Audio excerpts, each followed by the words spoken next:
Good morning boys. हमने कृषि के आयाम के बारे में विस्तृत चर्चा की है और अब हम लेते हैं इको फार्मिंग। पारिस्थितिकी कृषि क्या होती है? जो पारिस्थितिकी कृषि है, इको फार्मिंग है, इसे जैव कृषि या वहनीय कृषि भी कहते हैं।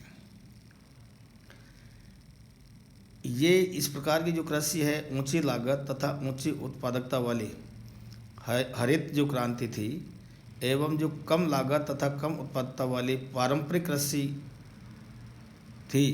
तो ये इसका जो पारिस्थितिक कृषि है उसका विकल्प ही वही है। हमारी जो परंपरागत कृषि है वो है विकल्प है इसका, क्योंकि हरित क्रांति में जो ऊंची लागत थी और उत्पादन भी अधिक होता था, लेकिन उसके हमने कई दुष्परिणाम हमारे सामने आए हैं।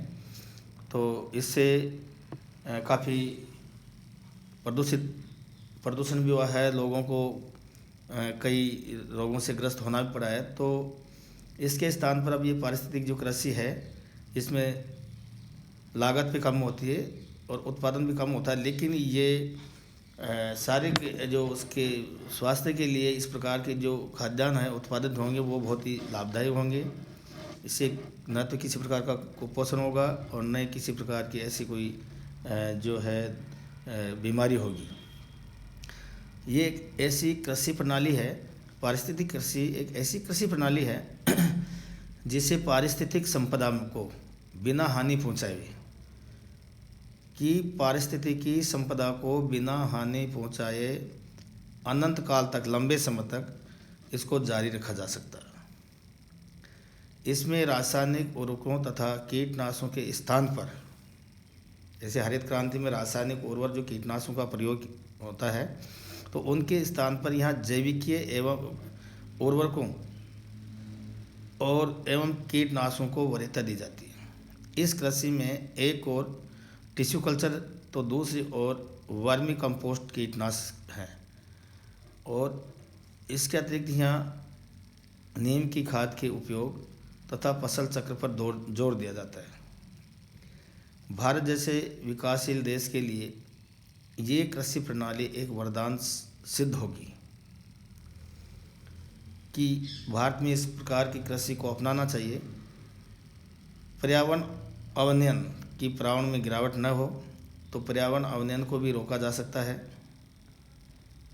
भूमि एवं जल संसाधनों को संरक्षित किया जा सकता है। कि हरित क्रांति में तो क्या है कि रासायनिक उर्वरकों तथा कीटनाशकों का प्रयोग करने से अधिकांश भूमि है वो बंजर में तब्दील हो गई है। तो इससे न तो किसी प्रकार की बंजर भूमि होगी और न किसी प्रकार को किसी इसका विपरीत, इसका जो नेगेटिव इफेक्ट नहीं पड़ेगा। और जो हमारा भूमि और जो जल संसाधन है वो उनका संरक्षण होगा। इसलिए राष्ट्रीय कृषि नीति लागू की गई। 28 जुलाई 2004 को सरकार ने एक नई कृषि नीति की घोषणा की और ये नीति विश्व व्यापार संगठन WTO के अंतर्गत आने वाले नियम कानूनों को ध्यान में रखकर तैयार की जाती है। उनको जो WTO के उसके अंतर्गत आने वाले जो नियम और जो कानून हैं उनको ध्यान में रख कर के ये तैयार की गई है। जो इस राष्ट्रीय कृषि नीति है उसके उद्देश्य हैं कि ये ऐसी कृषि व्यवस्था की स्थापना करना है, मूल उद्देश्य है, जो देश की 100 करोड़ से अधिक आबादी को भोजन तथा पोषण उपलब्ध करा सके। कि भारत की जो जनसंख्या है 100 करोड़ से अबव है, तो इस 100 करोड़ या 1 अरब जनसंख्या के लिए भोजन तथा पोषण उपलब्ध करा सके, ऐसी नीति लागू की है। इसके बढ़ते हुए औद्योगिक आधार के लिए कच्चा माल उपलब्ध करा सके और निर्यात के लिए अधिशेष उत्पादन कर सके तथा कृषि समुदाय के लिए त्वरित एवं न्यायपूर्ण प्रतिफल प्रणाली उपलब्ध करा सके। ये इसके उद्देश्य हैं। इस कृषि नीति में हरित क्रांति, श्वेत क्रांति तथा नीली क्रांति, जो ये हरित क्रांति के हैं, श्वेत क्रांति है, नीली क्रांति है और एक पीली क्रांति और है, उनका वादा किया गया है। इस नीति को इंद्रधनुषी क्रांति कहा गया है और जो इसके प्रमुख उद्देश्य वो हैं कि कृषि क्षेत्र में 4% वृद्धि दर प्राप्त करना, ऐसे विकास को प्रोन्नत करना जिसमें संसाधनों का कुशलतापूर्वक उपयोग हो सके तथा साथ ही भूमि, जल और जैव विविधता को कायम रखा जा सके। कि इसमें संसाधनों का उपयोग किया जाए लेकिन साथ ही भूमि, जल और जैव विविधता है उसको भी यथावत रखा जाए, उसको कायम रखा जा सके। दूसरा इसका जो उद्देश्य है कि देसी बाज़ारों के लिए इसको संचालित करना, आर्थिक उदारीकरण तथा वैश्वीकरण की चुनौतियों का सामना करते हुए कृषि उत्पादों के निर्यात से अधिकतम लाभ प्रदान हो सके। इस प्रकार की कृषि नीति का उद्देश्य है।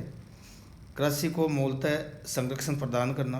तीसरा उद्देश्य है कि कृषि को मूल्य संरक्षण प्रदान करना तथा गुणवत्ता सुधार आधारित प्रणाली में कृषि का निजीकरण, राष्ट्रीय पशुधन प्रजनन नीति तैयार करना, खाद्यान्नों एवं वाणिज्यिक फसलों पर कर ढांचे की समीक्षा करना, ये इसके प्रमुख उद्देश्य हैं। इसके अतिरिक्त है भारत के सभी राज्यों में कृषि क्षेत्रों को संगठित करना, कृषि में सुधार करना जिससे कि भूमि की जो आय है उसमें जो असमानता है उसको दूर किया जा सके। कृषि में निजी निवेश, फसलों के बीमाकरण तथा जैव प्रौद्योगिकी पर बल देना चाहिए कि इसका जो निजी निवेश है और फसलों में बीमा भी होना चाहिए कि अगर किसान को मतलब जो प्राकृतिक आपदाओं से अगर नुकसान होता है तो उसको बीमा हो तो उसको क्या है कि कुछ प्रोत्साहन राशि मिल सके। और जैव प्रौद्योगिकी को बल देना, मतलब जो बायोटेक्नोलॉजी उसको उस पर भी बल देना, उसका भी करना कृषि। और इसके अतिरिक्त है कृषकों की ऋण जो उपलब्धता है उसको सुनिश्चित करना कि समय समय पर किसानों को ऋण उपलब्ध करवाना, उनको सब्सिडी देना और